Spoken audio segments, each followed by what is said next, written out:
The film introduces Phil and Claire, a married couple who have been residing in New Jersey for several years. Despite their close yet platonic bond, they navigate their life with contentment together while raising their two children, Jonathan and Charlotte. Their lives fell into a routine of monotony. Each morning, they dutifully prepared their children for school and then departed for their respective workplaces. Due to this monotonous routine, it appeared as though love and romance had vanished from their life. Phil is a tax consultant, skilled at manipulating calculations to secure better deals for his clients. He notifies his longtime clients that they will get a refund of $600 this month. Upon learning this, the couple's happiness knew no bounds as they soared on cloud nine and excitedly decided to embark on a kiteboarding adventure in Spain next weekend. Phil suggests opening a retirement savings account with the money, but the couple is too enthralled by their excitement as they don't heed his advice. On the other hand, Claire excels in her role as a real estate agent at Halstead Properties. She gives her clients a tour of the $1.8 million mansion and quotes an offer price of just $320,000. Despite her efforts, the deal falls through as they believe the price is still a bit high. She must be concealing her frustration as spends her valuable time on clients who are just tire kickers. Upon arriving home that evening, Phil was completely spent after a grueling day. Despite his fatigue, he reassured his son that after a quick nap, they would definitely play with Legos together. Katie, the babysitter of Jonathan and Charlotte, shows up for her overtime job as today is anniversary of the couple, which had slipped their minds, and reminds them of their date night plans for today. They both play it cool and put on a facade of remembering it clearly and just getting ready for the date. In the next scene, they lounge in an uneventful restaurant. The restaurant's ambience and food are as uninspiring as their date. They both made multiple attempts to inject some excitement and romance into their lackluster date. However, as they sat at dinner, they continuously beat around the bush, unable to spark meaningful conversation or create a tender moment between them. Then Phil notices a couple sitting next to them. Claire speculates it's their second date, which seems rather dull compared to their first. Phil starts amusing Claire by mimicking and humorously narrating their gestures and expressions, and she joins in, finding it unexpectedly entertaining. As they continue, their playful interaction strengthens their bond, and they both genuinely enjoy the date for the first time. Then their gaze drifts to the newly married couple behind them, lost in a tender kiss, savoring their beautiful moment together. As they observe the couple lost in their romance, they both begin to ponder where such love and romance has vanished from their own lives. They decide that tonight, after a long time, they'll reignite the spark and spend a delightful night together. After arriving home, Claire finds Phil engrossed in watching the TV news. She thinks he has forgotten their plan to spend the night together, so she also puts on her mouthguard, causing Phil to mistakenly think that she has forgotten about their plans for the night. Despite the misunderstandings, they both eventually go to sleep. The next day, they gather at Brad and Haley's house for their book club meeting, where they explore new genres weekly and discuss the stories they encounter. Once the book club meeting concludes, Brad asks Phil to step into the garage, where he discloses that he and his wife Haley are planning to divorce soon. During this time, Haley also confides Claire about the upcoming divorce. Both of them explain that the reason behind their divorce is the complete absence of love and romance in their relationship. Their everyday routine is dull and monotonous, devoid of any excitement or interesting activities. The monotony of their daily lives has led to a growing sense of sadness and discontent. While heading home, both Phil and Claire feared their relationship might end in divorce if they continued to lack love and romance in their life. The next day, upon Phil's return from work, he's pleasantly surprised to find Claire adorned in a chic new dress. Her elegance strikes him. Claire persuades him to embark on the spontaneous date night, and finally, Claire's insistence wins him over, and he heads upstairs to get ready. After a while, they set off in their car towards a renowned five-star restaurant named Claw in Manhattan. Phil decides to take a detour instead of following Google Maps instructions, confident in his familiarity with Manhattan streets. However, Claire disagrees with his choice. Continuing on their route, they encounter a significant traffic jam caused by road resurfacing work ahead. After 2 hours, they finally broke free from the traffic jam, rushing towards the restaurant after parking their car. Shortly after, a couple approaches them, sharing a distressing tale of having their car towed from Harrison Street, leaving their essential belongings behind. They earnestly ask Phil for $15 to help them out. Claire questions whether they look rubes, as they fully aware that it is an old-fashioned trick to swindle money. Despite Phil's knowledge of the scam, He gives them $5 before leaving. Upon arrival at the restaurant, only to learn that all tables had already been reserved. Despite this, Phil fabricates a story, claiming it's their anniversary and he's promised his wife a delightful dinner at the restaurant that evening. He urges Guy to arrange a table for them using any means possible. Guy finds Phil and Claire to be a delightful couple and willingly agrees to assist them. He directs them to wait in the bar area, promising to notify them promptly if any table becomes available. As they wait for Guy's call in the bar area, after a short, affectionate conversation, Phil notices a waitress repeatedly calling for a couple named Triplehorn to confirm their seats. However, after several attempts, no one in the crowd responds or comes forward. Seizing the moment, Phil steps forward from the crowd and falsely identifies himself and Claire as the Triplehorns. Claire is taken aback by Phil's actions, and she harbors a mild concern that they might get caught, but Phil assures her that there's no need to worry. After ordering their meals, savoring their drinks, and once again dubbing the funny actions of the couples sitting around them and bursting into fits of laughter together, suddenly, they spot the famous American rapper will.i.am is seated at the table behind them. Claire quietly approaches his table and strikes a pose, while Phil discreetly snaps a perfect shot of her in action. While enjoying their dinner, two strange men approach them, swiftly confirming their identities as the Triplehorns with a brief glance at their reservation. Phil and Claire fabricate their identities, falsely claiming to be the Triplehorns.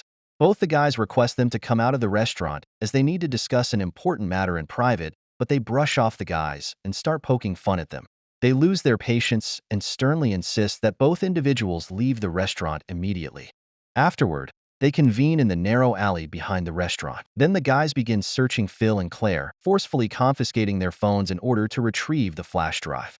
Phil and Claire are confused by the harsh treatment and have no idea what flash drive the thugs are talking about. Then the guys reveal that they are henchmen for the city's richest mafia boss, Joe Miletto, and they want back the flash drive that the Triplehorn stole from their boss's club. Phil and Claire then realize there has been a significant misunderstanding. They attempt to explain to the two thugs why they mistakenly took the Triplehorn's reserved table and used their aliases. But they don't believe them and their story. Frustrated, one of the guys points a gun at Claire and threatens to shoot her if they don't return the flash drive by the count of 3. Just as he is about to count to 3, Phil steps in and reveals that he knows the whereabouts of the flash drive. Phil deceived the thugs to protect Claire, falsely claiming he had hidden the flash drive in Central Park despite having no idea of such a drive.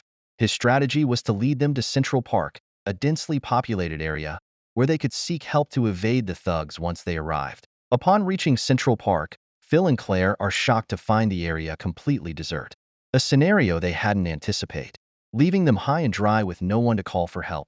The thugs point guns at their heads, demanding the flash drive. Phil lies again, stating that the flash drive is in the boathouse, hoping they might find a way to escape there. As they reached the boathouse, they encountered a locked gate. Phil and Claire offer the excuse that they accidentally left the keys in the car. The thugs break the lock and they all enter the boathouse. Inside the boathouse, Phil and Claire try to mislead the thugs by talking dance around the issue, but their ruse doesn't last long. Phil informs the thugs that he entrusted the flash drive to Claire last time for safekeeping in the boathouse.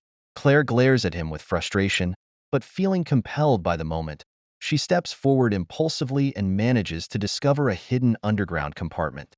She opens the compartment with a claw hammer and pretending to search for the flash drive. Seeing both the thugs busy looking for the flash drive, Phil quietly grabbed an oar from the side. He attacks both the guys brutally one by one, and quickly comes out to the boathouse with Claire where they both find a boat to escape. The boat starts flamboyantly, but moves so slowly that they feel they would have been better off swimming. Just then, both assailants arrive and open fire on Phil and Claire. Taking cover, Phil and Claire drop to the floor of the boat, seeking protection from the bullets. Claire swiftly grabs an oar and begins rowing with determination, aiming to reach the shore as quickly as possible. Eventually, they reach the shore, but the guys continue firing at them. Seeking cover from the relentless gunfire, they use the boat as a shield to protect their heads, then dash into the forest. As soon as the two men cross the pond and reach the forest, they discover that Phil and Claire have escaped. Meanwhile, Phil and Claire ran to save their lives, finally reaching the safety of the city. Phil struggled to catch his breath and vomited, so they decided to stay there for a while to recover. In the following scene, Phil and Claire arrive at a nearby police station to file a complaint. They recount their entire ordeal to Officer Arroyo. They explain how they had taken the Triple Horns reservations, and now Joe Miletto's men are after them to retrieve an important flash drive they are completely in the dark about. Arroyo sternly warns them that if they really have the flash drive, they should return it immediately. She emphasizes that Joe Miletto is an extremely dangerous mafia figure. As Phil begins revealing their true identities to Arroyo, Claire suddenly spots the guys who had been tailing them earlier. To their surprise, they realize these men are not criminals but undercover police officers Collins and Armstrong. Claire discreetly warns Phil by pressing his knee, and they both come to the realization that the police might be working with Joe Miletto. Quickly concocting an excuse, they stealthily flee from the police station. After running for some distance, they stop to catch their breath, find themselves bewildered and unable to comprehend their situation.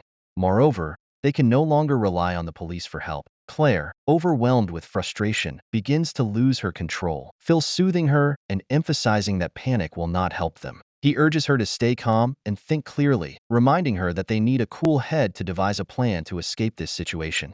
First, they call home from a telephone booth and, without explaining anything properly, ask Katie to take the children to her house and look after them a bit longer, as they might be late. Exploiting their vulnerable situation, Katie demands an additional $30. With no alternative, Phil reluctantly agrees to Katie's request, because Collins and Armstrong still have their IDs and they fear, which could enable them to locate their home. Then, they notice that Collins and Armstrong are still scouring the city for them. They swiftly hang up the phone and dash toward a bustling crowd. After which, they summarizing their entire situation to a couple and requesting some penny dollars to book a taxi, but they receive a response similar to the one Phil and Claire gave earlier to that couple who asked them for $15. The couple accuses them of trying to scam and cheat people, verbally abuses them, and then walks away.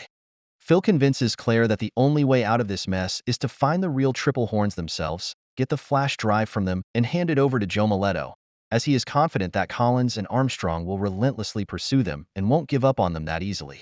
Claire is on board with Phil's plan. After which they arrived at Claw in disguise, they deceive the receptionist by claiming they are friends with the American rapper will.i.am and had accidentally left their phones on the table where they were seated earlier. They request to check the table, prompting Phil to accompany the receptionist while Claire discreetly notes down Triple Horn's number. Claire recalls an old wealthy client and close friend named Grant, who she claims is a secret military agent. She suggests to Phil that Grant might be able to help them track down the Triple Horn's location.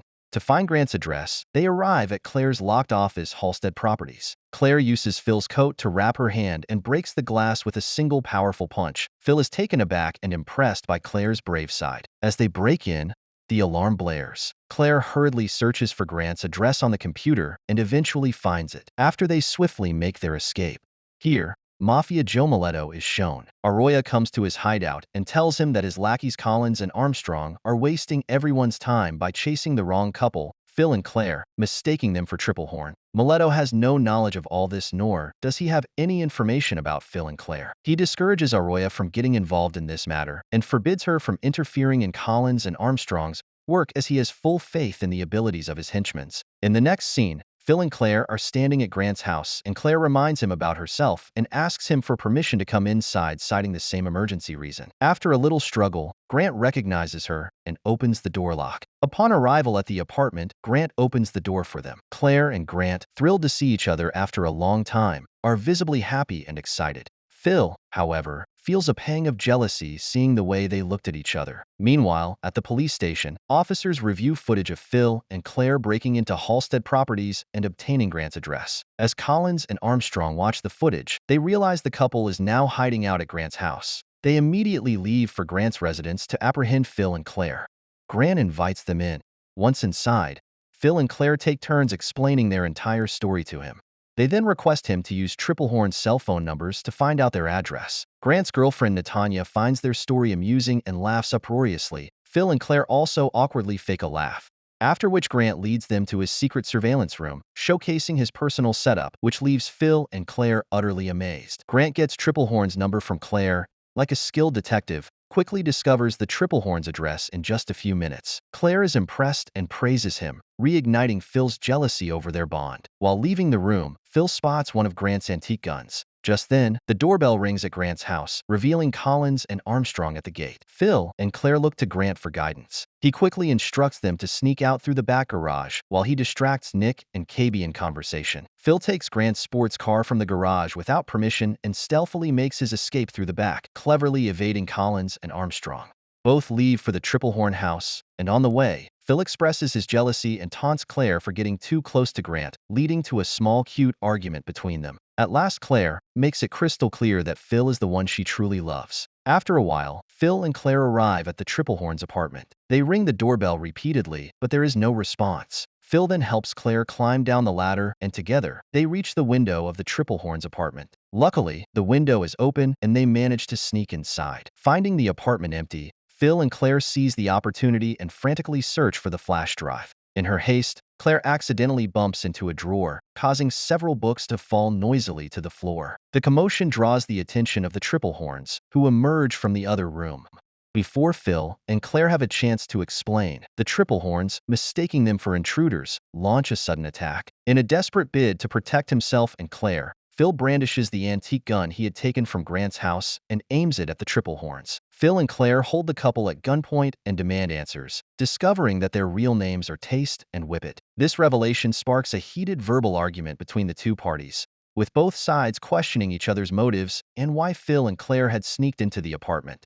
Eventually, Phil and Claire, clearly exasperated, recount how their date night went awry because of the mistaken identity. They proceed to share their entire story with Triple Horn. To their astonishment, Triple Horn confesses that they stole the flash drive from the Mafia's club with the intention of blackmailing him for money.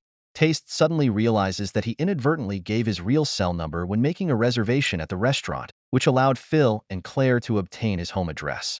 Whipple becomes angry at Taste for his stupidity, and they begin to argue. Phil intervenes and forces them to return the flash drives to the Mafia. Now, Taste is concerned that Collins and Armstrong might show up looking for him at any time with the help of his cell number. Without a word, the Triple Horns swiftly pack their belongings and flee the apartment. Before departing, Taste forcefully hands over the flash drive to Phil, shifting the responsibility to Phil and Claire to deliver it to Joe Mileto. In the next scene, as Phil and Claire prepare to leave in their car with the flash drive, shots ring out from behind as Collins and Armstrong open fire on them. Phil returns fire, but his gun unexpectedly explodes in his hand. However, they manage to escape from the car.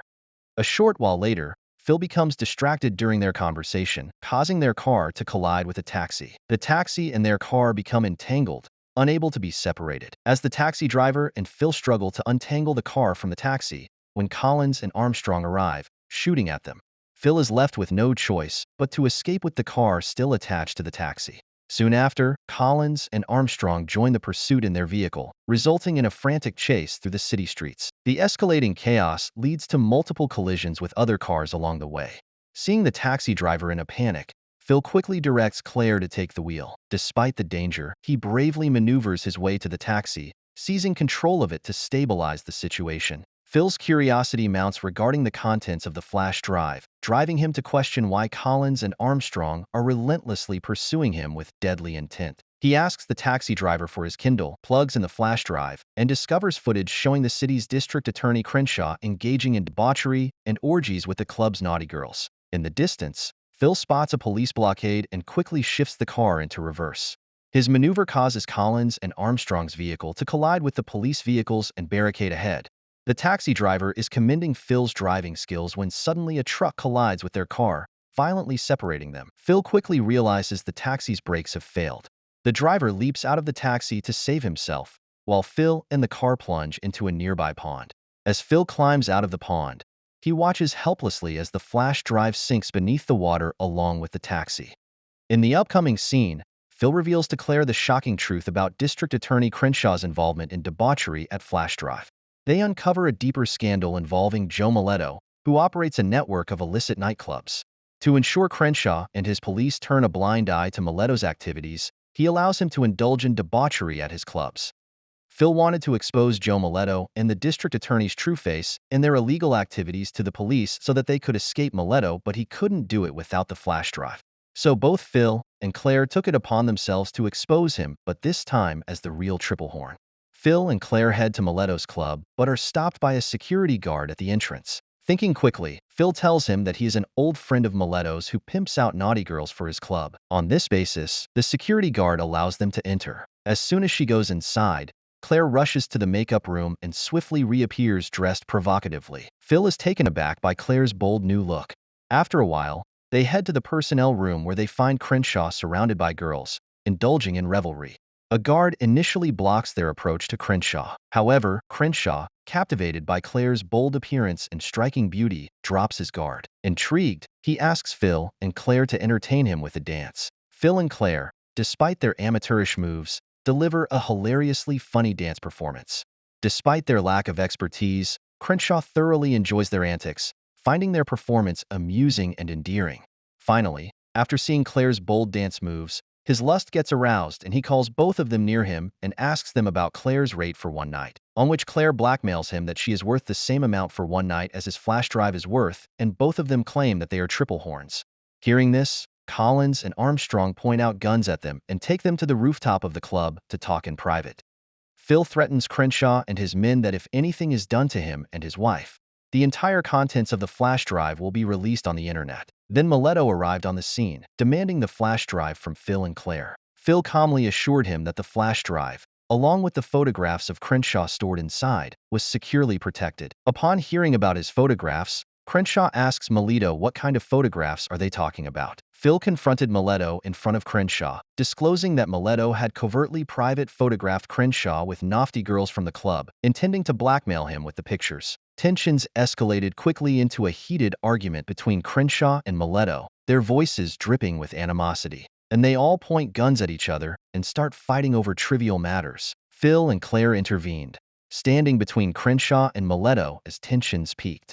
They waited in tense silence until Claire began counting to 3. Just as she reached the final number, Arroyo descended from a helicopter and a SWAT team stormed through the rooftop gate, their weapons trained on everyone present, swiftly moving to make arrests. Actually, it was Phil and Claire's carefully devised plan to catch Crenshaw and Miletto red-handed. With Arroyo's strategic assistance, Phil discreetly recorded the entire conversation of the scene as evidence and swiftly handed over the chip to Arroyo as part of their operation. Arroyo praises Phil and Claire's bravery and warns them against stealing anyone's reservations in the future as it can be detrimental for date night. Phil and Claire take a breather after the successful completion of a deadly mission, letting out a sigh of relief as they unwind. As promised, Phil treats Claire to a satisfying meal after a night of struggle at a restaurant that, while not as fancy or renowned as Claw's, fits the bill for now.